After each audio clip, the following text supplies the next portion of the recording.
Legion Lost number 14, written by Tom DeFalco, art by Pete Woods and Ronan Cliquet. Last issue left off with a big old dude coming down named, I think it was Thrax.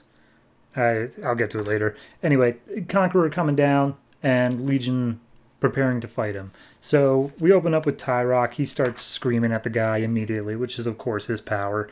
And we get a whole breakdown. Like, it's been an hour since, like, the beginning of the last issue, but, like, only seconds since the end of the last issue. So, yeah, we're all trying to figure out what's going on still. And we see that Wildfire is still okay. He crashed down to Earth pretty hard, but he's still okay. He will survive.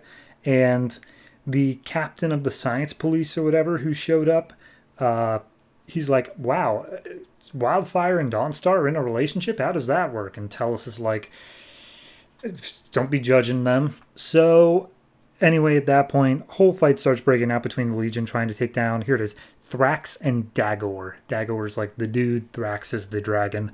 So fight starts breaking out, but it is quite obvious that they are very overpowered. So science police guy calls in reinforcements, and we see over at the apartment of Detective Jocelyn Lore is a priority alert going off, and it's just like, wow, this is an emergency beacon. It must be in order for them to want to break my cover. And then we see the same beacon is going off in the mountains of Mongolia, where Harvest and his crew is like, well, time to go. So the Legion continues to fight on, and we see all of their thought processes, though, like throughout this whole battle, where Timberwolf is like, I don't know if I can fight with my injuries, but I gotta keep going. And Chameleon Girl's like, I don't know if I should be fighting. Should it be whatever my Legion team wants to do, or whatever my Echo Handler wants to do? The Echo Handler being the science police guy. And this whole time, Dagger's like, well, did you guys forget I can read your thoughts? Like, I'm literally able to hear all that. Anyway, so he's like, oh, well, all of your concerns, your petty whatevers are beneath me. Everything must be prepared for when my master arrives.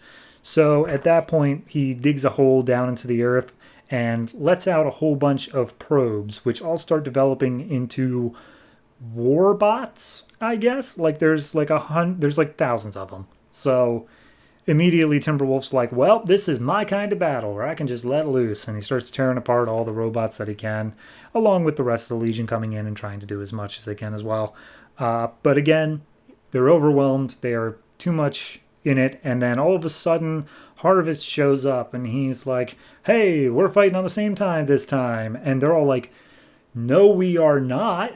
We hate you, dude. You murdered children. And it's like, yeah, and this guy's going to murder the whole planet, which kind of gets in my whole way of taking over the planet. So, enemy of my enemy and whatnot. And everyone on the team's still like, no, we're not going to fight with you. We're going to punch you in between punching him. Until Tyrock's just like, look, if it was just us on the line, I'd agree. But this is the whole planet. We need to swallow our pride and work with them. So they are working with Harvest, except for Chameleon Girls who are like, nope, this is a deal with the devil. I ain't doing it. But before she can attack Harvest, Lord Dagor attacks her. So she's kind of out of the fight anyway. Meanwhile, in Brooklyn, Jocelyn Lure makes a pit stop and gets Superboy and the Ravagers. More so just Superboy, but the Ravagers jump in as well. And this takes place after Ravagers number 6 and 7, which number 7 isn't out yet. So, whatever. They're literally talking about like, wow, that whole thing just happened. Isn't that crazy? And then she jumps in and grabs Superboy and Caitlin Fairchild and Ridge. So anyway, they come into the fight. And they're like, whoa, Harvest is here. Let's kick his ass. And they're just like, no, wait, hold on. Harvest is technically fighting with us right now. And it's just like, okay, fine, whatever. We'll fight on the same side. But then we're going to kick Harvest's ass. And then Superboy, he's like, no, I'm not waiting for that. And he goes over to charge Harvest. Harvest is like, hey, Superboy, look, I've been waiting for you to show up. I want to show you something.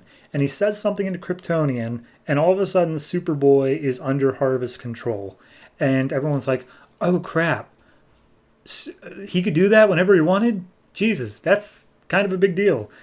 And we see Warblade is fighting next to Superboy, And Warplane's like, good to see you're on our side now, Superboy. And Superboy just launches him into space. And, you know, the fight continues on. Caitlin Fairchild's like, oh, well, I guess this is our fight now, Ridge. Let's get into it so that way we have a chance to take down Harvest. And the science police guy is like, I don't even understand what in the hell is going on. Who are these people? I just asked for Detective Jocelyn Lore. Who are the rest of them? And Tellus gives like a quick thing of the entire thing of the culling, to which point I feel for the man. And he's like, okay, I guess I got it now. And Harvest calls out like, ah, yes, my dear Nathaniel, now you understand. And he's like, how do you know my name? And he's like, ah, the answer will shock and surprise you, but we're not getting to it yet. As we see the hole that Lord Dagor like dug underground, it spits up a giant space laser into the sky, and it's like, ah, at last we are finally able to call for my master. And he puts down one, like, I don't know, like a syringe pretty much down to the earth. It ejects something, and all of a sudden this huge machinery starts springing up out of the ground. And Gates is like, ah, Jesus, man, Timberwolf, we gotta go. Timberwolf's like, what are you talking about? Why would we leave everybody else? He's like, you don't understand. I recognize the machine. Remember how I said I got these burns on my body and I was like lost in time for a little bit there?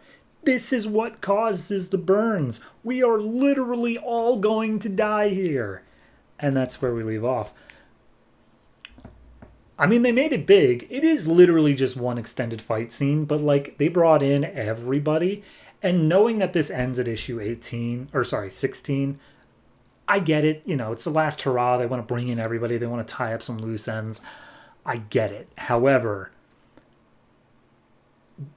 this Superboy and Ravagers, they needed to schedule better, because this is supposed to happen after next month's Ravagers, and it happens, this whole arc, like up until issue 16, happens before this month's Superboy.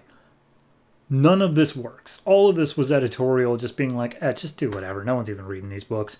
And to be fair, yeah, but still, it is something that I think should have been at least a little bit better worked out.